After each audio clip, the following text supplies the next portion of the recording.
नमस्कार, आप देख रहे हैं लक्ष्मण नगर जंक्शन न्यूज और मैं हूं आपके साथ मानवी ठाकुर। बहुसंख्यक हिंदुओं के देश भारत में हिंदुओं की पहली मांग गौरक्षा के विषय में कहने को तो हर राजनीतिक दल आजादी के पहले से ही गौरक्षा की बात कहता रहा है, पर आजादी के 78 वर्ष बीत जाने पर भी इस विषय में कोई केंद्रीय कानून नहीं बन सका, क्योंकि असल में कोई स्थापित दल ये चाहता ही नहीं। ये राजनीतिक इच्छा शक्ति का अभाव ही है जो भारत के संविधान की धारा 48 में गौ हत्या को प्रतिबंधित करने का प्रयास करने के लिए कहे जाने और भारत की बहुमत आबादी द्वारा निरंतर गौरक्षा की मांग किए जाने के बाद भी आज 78 साल बाद देश में गौरक्षा कानून नहीं बनाया जा सका है। उक्त उद्गार परम आराध्य परम धर्माधीश उत्तरामनाय ज्योतिष पीठाधीश्वर जगत गुरु शंकराचार्य स्वामी श्री अभिमुक्तेश्वरानंद सरस्वती 1008 ने आज काशी के केदार घाट स्थित श्री विद्या मठ में पत्रकारों को संबोधित करते हुए व्यक्त की। हाँ भैया बोलो। गुरु जी, गाय को सुरक्षित और राष्ट्रमाता घोषित करने के लिए काफी दिनों से प्रयासरत है। आज संकल्प ले लिया, क्या वो संकल्प है? संकल्प ये है कि मैं संकल्प लेता हूँ, प्रतिज्ञा करता हूँ कि आज के बाद जो भी चुनाव सामने आएगा, जहाँ मेरा मतदान स्थल होगा वहां जाकर के मतदान अवश्य करूंगा और उसी पार्टी या प्रत्याशी को करूंगा जो गाय के लिए शपथ पूर्वक उद्घोषणा करके खड़ी दिखाई देगी। जो पार्टियां इस समय सुस्थापित हैं पूरे देश में, उनमें से कोई भी पार्टी ऐसी नहीं है जो गाय माता के लिए, गाय माता के पक्ष में खड़ी होती दिखाई दे। गुरु जी, गौ सुरक्षा के लिए आप मतदाता भी बनाने की बात कर रहे हैं, उनके रामधाम बनाने की भी बात कर रहे हैं, गौ सेना बनाने की भी बात कर रहे हैं। हाँ, ये क्या है? बात यह है कि सबसे पहले तो गायों की पहचान करना, क्योंकि गाय और गाय के नाम पे दूसरे पशु को मिला दिया गया है, ये भी एक षड्यंत्र हुआ है।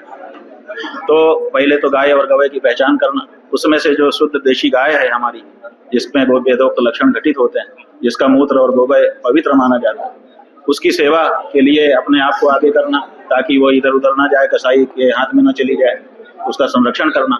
और साथ ही साथ जो बूचड़खाने ये कहते हैं कि हमको तो लाइसेंस है गाय काटने, तो अब सरकारें तो सुन नहीं रही हैं, वो तो बाद में सुनेंगी, जब हमारे वोट से बनेंगी तब सुनेंगी। तब तक हम क्या करें? क्या तब तक हम चुप हो जाएं? तो इसीलिए हम नोटिस देंगे, पहले गौ रक्षा सेना गठित करेंगे, कुछ जवानों को तैयार करेंगे कि हम आगे बढ़ेंगे हिम्मत से, और उसके बाद हम उनको नोटिस देंगे कि हमारी सेना तैयार है, हम आपके ऊपर धावा बोल सकते हैं। आप बाकी जो कर रहे हैं अभी हम उतना नहीं बोल रहे हैं, लेकिन हमारी जो रामा गाय है उसको काटना बंद करिए।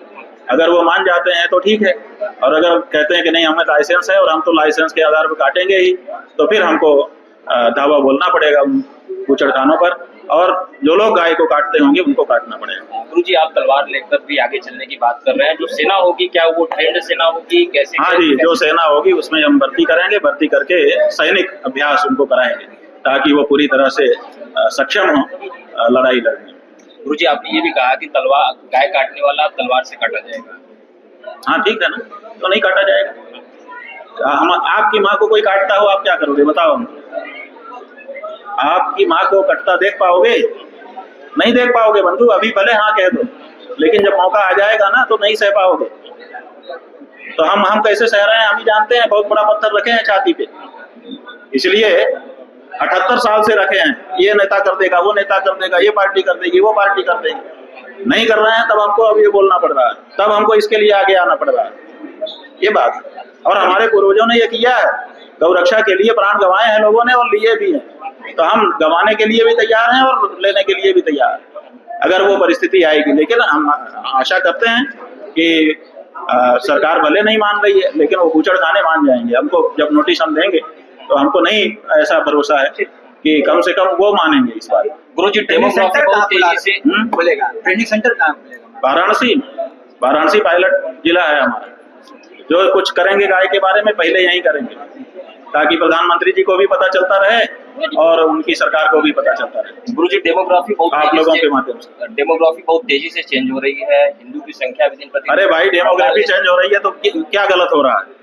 आपकी डेमोग्राफी क्यों नहीं चेंज हो रही है? आप क्यों 2 बच्चे पर रुक जा रहे हो? आप बताओ।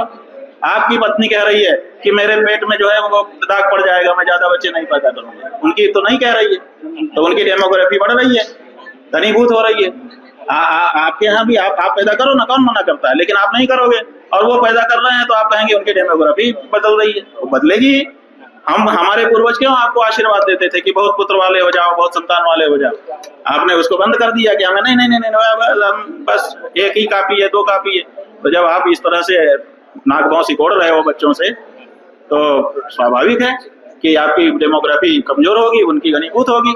वो लोग समझते हैं कि लोकतंत्र में एक बच्चे का क्या महात्म्य है, आप नहीं समझ रहे हो, और नहीं समझने का परिणाम आप ही को भोगना पड़ेगा, और किसको भोगना पड़ेगा बताओ। गुरुजी, लोकतांत्रिक तरीके से बने कानून का विरोध हो रहा है, विरोध के स्वरूप हिंदू मारे भाई जा रहे हैं। लोकतांत्रिक रूप से जो कानून बनते हैं, लोकतांत्रिक रूप से उनका विरोध करने का अधिकार लोग को होता है, इसमें क्या दिक्कत।